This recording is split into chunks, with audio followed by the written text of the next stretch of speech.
The important news first.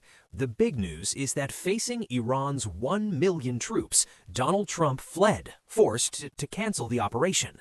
3,000 elite troops, the 82nd Airborne, had videos circulating showing their arrival in the Middle East. Perhaps they were already on the move. The plan was to field 500,000 soldiers, but Iran surprised them. Morale in the Israeli army is down drastically. Israel itself has revealed the situation. 3 false flag operations against Iran were uncovered by Iranian intelligence agencies, exposing their plots. Meanwhile, Donald Trump exposed a major scandal involving Field Marshal and Shehbaz Sharif regarding their attempt to supply oil to America under the Pakistani flag, a grave betrayal of Iran. Iran's commander issued a warning to Pakistan. In modern warfare, the use of psychological operations is key. After Iran's meaningful video, what is the secret behind Trump's blurred photos? A photo of Iran's supreme leader, Ayatollah Khamenei, moments before his martyrdom went viral on social media, causing a firestorm. In Israel, Netanyahu faces trouble as the army chief made revealing comments about the military's internal rifts. A new front has opened. Arab countries are now openly standing against Russia. The Ukrainian president met with Saudi Arabia, and Arab opposition to Russia is now in the open. The British Parliament is meeting regarding Khan's release and treatment. There are important meetings in the UN involving his sons. On the cricket front, fans are criticizing Naseem Shah, asking who complained about a tweet regarding General Ronnie. Let's discuss everything in detail regarding March 27th. First, regarding the U.S. airborne troops in the Middle East, 3,000 special forces. These are highly trained forces capable of reaching anywhere in the world via parachute within 18 to 48 hours. They are experts in urban warfare, equipped with modern technology, operating in small groups. They are masters of regime change. But hats off to Iran's preparations. An army of 1 million has been assembled. Vows have been made to make the world forget Vietnam and Afghanistan. Iran opened recruitment centers, and 1 million people gathered. When these videos reached Donald Trump through intelligence, the ceasefire was announced until April 6th. Trump stated, "We will not attack. We will negotiate." He claimed negotiations are going very well. Meanwhile, the media is spreading fake news that negotiations aren't going well. Iran released a video showing Trump talking to himself from one phone to another, mocking the negotiation claims just as Trump used to mock the world. This is proof that in the Strait of Hormuz and the Persian Gulf, Iran rules the sea. Bloomberg itself stated that the only heir to the sea is causing losses to oil revenue. However, a stab in the back was delivered to Iran by a brotherly country. This picture reveals a sorrowful and dangerous scandal that Trump exposed himself. He spoke of a mystery gift, oil tankers bearing the Pakistani flag carrying Iranian oil. In this Iran-Israel-US war, the reality is that Trump said, "I hope my statement doesn't sabotage the negotiation process." You know his nature. He says things off the cuff and cannot keep secrets.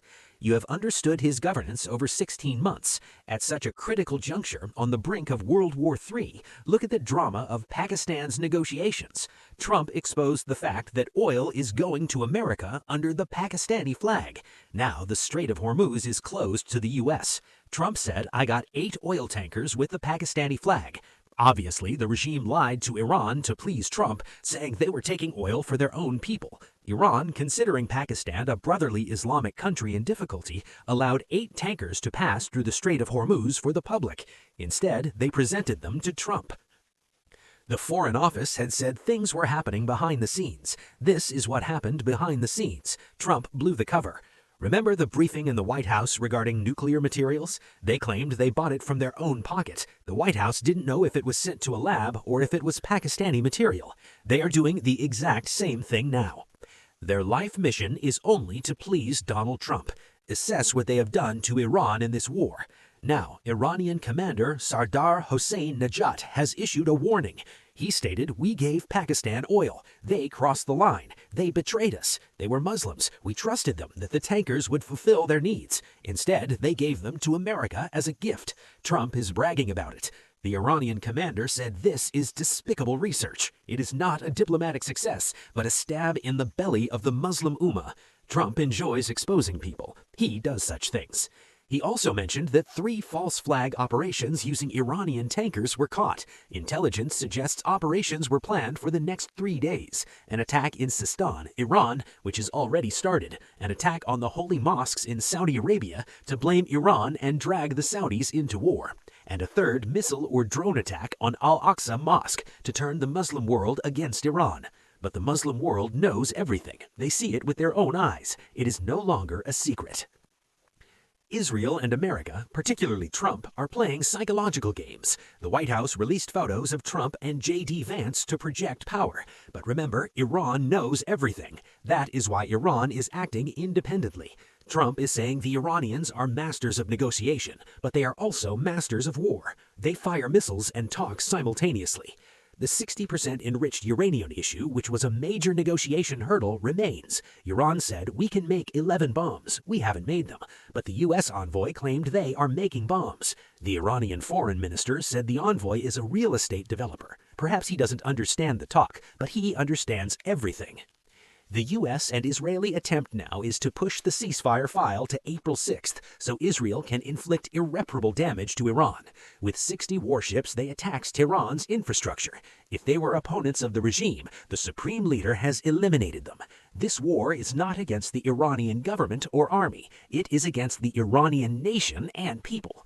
Experts worldwide are questioning why they are inciting such hatred. Now, Iran will surely respond with atomic weapons, metaphorically or literally. The people will not forget the martyrdom of the supreme leader for 100 years.